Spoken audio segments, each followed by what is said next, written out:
कराची की सड़कों पर फर्राटे भरती गाड़ियां जहां आवाम की सहूलत का बाइस हैं, वहीं बेशुमार मसाइल की जिम्मेदार भी। प्रेशर हॉर्न शोर का सबब बन रहे हैं तो साइलेंसर से उगलता धुआं सांस और फेफड़ों की बीमारियों का बाइस।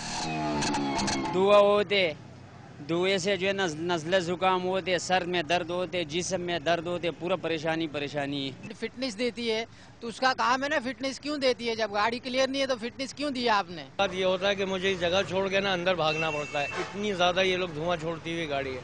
और अक्सर गाड़ी जो है ना, ज्यादातर गाड़ी जो है वो धुआं छोड़ती है।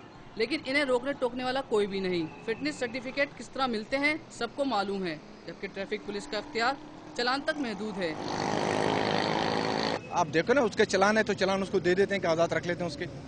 लेकिन ट्रैफिक पुलिस के एहलकार ये अख्तियार भी बहुत कम इस्तेमाल करते हैं, वरना सड़कों पर धुआं छोड़ने वाली गाड़ियां न दौड़ रही होती। अगर चालान हो भी जाए तो ट्रांसपोर्ट मालिकान के लिए जिस तरह अनफिट गाड़ी का फिटनेस सर्टिफिकेट हासिल करना मुश्किल नहीं, उसी तरह चालान से निपटना भी आसान है। कैमरामैन आबिद अली शाह के साथ तनवीर अहमद, डॉन न्यूज़, कराची।